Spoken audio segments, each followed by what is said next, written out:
If you're a high earner with a big bonus coming, let me ask you something. Have you ever had that moment in April where you look at what you owe and think, how could it possibly be that much? You made great money, your withholding seemed fine, yet here you are writing a check for thousands of dollars that you weren't planning for. Here's what's actually happening. Your W 2 is not tax reality when equity compensation or bonuses are involved.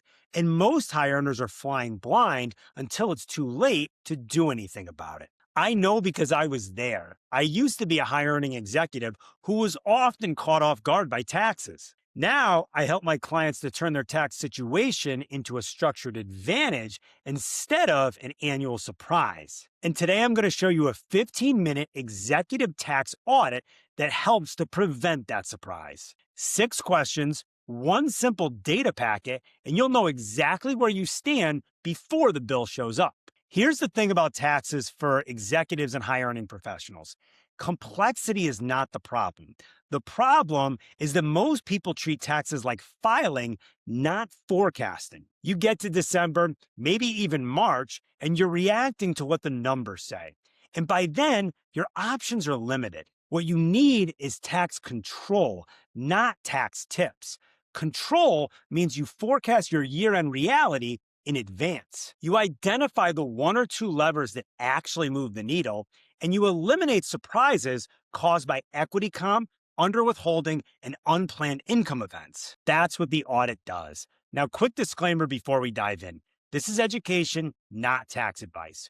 Always coordinate with your tax team on your specific situation. But this framework will give you the clarity to have a much better conversation with them. Let's start with the 5-minute prep that makes everything else possible. Before you can answer the 6 questions, you need one folder. I call it the Executive Data Packet. This isn't busy work. This packet is how you buy back mental bandwidth. Instead of hunting for documents every time you need to make a decision, you build this once and update it quarterly. Here's what goes in it.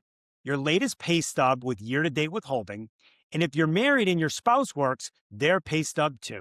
Your bonus or commission projection, even if it's just a rough range. Your equity compensation snapshot, that's your RSU vest schedule, any options you've purchased or sold this year, and any ESPP purchases or sales. Your most recent tax return and last year's effective tax rate, your brokerage statement showing realized gains or losses year to date, plus any unrealized concentration you're holding, any estimated tax payments you've already made, your retirement contribution status, 401k, HSA, backdoor Roth if relevant, and finally, any known one-time events, liquidity events, property sales, private investments, K-1 expectations, relocations, anything that's going to show up on this year's return but wasn't on last year's. And once we have this in the packet, the 6 questions take 15 minutes. But without this, you're just guessing. The first question is the foundation for everything else. What's our projected taxable income this year? You can't optimize what you haven't forecasted. Most year-end planning guides start here because income and deduction planning only works if you know what bracket you're playing in. Here's what you're anchoring to. Your year-to-date wages plus expected bonus, plus RSU income from vests, plus your spouse's income if applicable, plus any other income, capital gains, K-1 distributions, rental income, whatever's in the mix. Let me give you a scenario. I worked with an executive who was at a $320K base, expecting a $150K bonus, plus had a $180K RSU vest income coming in. Without a forecast, he assumed his tax situation would be the same as last year, but his income had actually jumped $200,000. That one insight changed his entire fourth quarter strategy. He knew he needed to be more aggressive with deductions and more careful realizing capital gains. But he only knew that because he forecasted. And if you skip this step, you're making decisions in the dark. The second question is where most surprise tax bills come from. Is our withholding or estimated tax actually on track? Here's what executives don't realize. RSU income is withheld differently than your base salary. It's often treated as supplemental income with a flat withholding rate. but your real marginal tax rate might be way higher, especially when you add in state taxes. So what feels like they're taking taxes out actually might not be enough. What you need to check is your total tax paid year to date versus your realistic liability projection. Are you underpaying?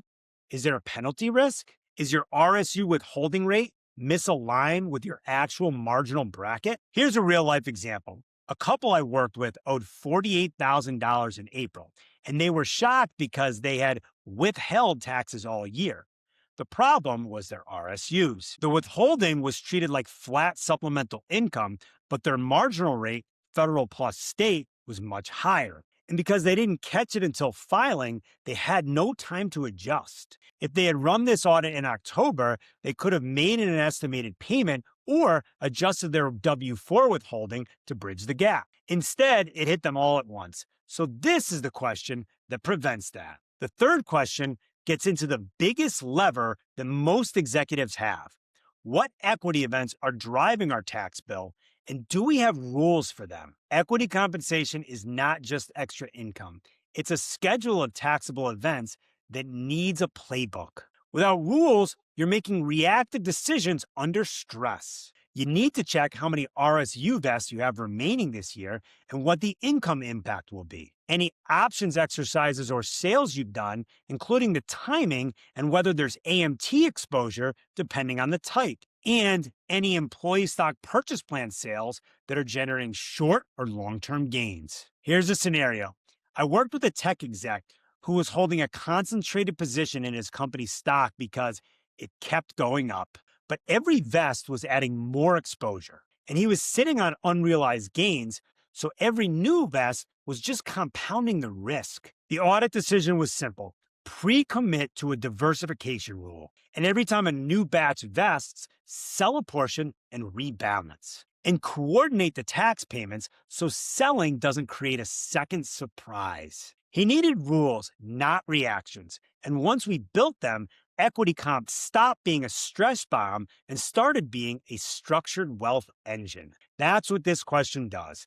It forces you to move from, I'll figure it out when it happens, to, here's the system. The fourth question is about the few things you can still influence before year end. What are the timing levers we still control?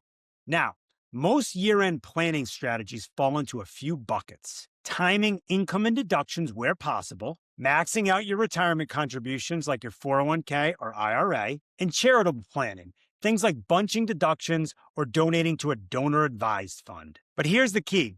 These questions are only useful once you've answered questions 1 through 3. If you don't know your projected income, your bracket, your equity situation, you're just guessing at tactics. A business owner I worked with had a variable income and realized in November that he could pull one lever. He could accelerate a deductible expense in the current year instead of waiting to January. That one move dropped him into a lower bracket and saved him $15,000. But he only knew to do it because the forecast revealed it. Without the audit, he would have missed it entirely. The timing levers only matter if you know what you're aiming for. The fifth question catches the silent tax bomb that most people miss. What's happening in our taxable portfolio that will show up on our tax return? Capital gains distributions, realized gains from sales, one-time liquidations. These can quietly blow up a tax plan, especially when you're dealing with a high W-2 income. You need to check your realized gains or losses year to date, any intentional gain realization or loss harvesting you've done, and any concentration risk tied to employer stock or other holdings. Here's a scenario. An exec sold $200K of a legacy position to fund a home renovation, but the tax impact wasn't modeled ahead of time. By the time he realized it, the gain was already locked in, and there was no time to offset it or plan around it. If he had caught it in the audit, we could have coordinated the sale with the rest of his tax strategy. Maybe he sells in 2 tranches across 2 years. Maybe he offsets it with some loss harvesting. Maybe he adjusts his withholding to cover the hit. The point is, the audit catches it while there's still time to do something about it. The sixth and final question is where you turn all of this into action. What are the next 90 days of tax landmines, and what's the one-page action plan? Control doesn't come from just knowing the numbers. It comes from taking your answers and turning them into an action plan with calendar reminders. You need a list of your next vest dates and the expected tax impact, your estimated tax payment dates if you need to make them, your year-end contribution targets for retirement accounts, and when you need to touch base with your CPA or financial planner to run a projection. Here's the reality. So many high earners face tax surprises because they don't have a system. The 15-minute executive tax audit is that system. You build your data packet so you have one source of truth. You forecast your income so you know what bracket you're in. You check your withholding so you're not setting yourself up for a surprise. You audit your equity events so you have rules instead of reactions. You identify one or two timing levers that actually matter. You check what's happening in your portfolio so nothing sneaks up on you. And you build a 90-day action plan so you're controlling the process instead of reacting to it. The goal isn't to become a tax expert. The goal is no surprises. This system is laid out for you step by step in our Executive's Guide to Tax Control in 2026 and beyond. It's a free comprehensive resource that walks you through building your packet, running your audit, and creating your action plan. Grab it in the link below and keep it next to your desk because tax control beats tax filing every single time.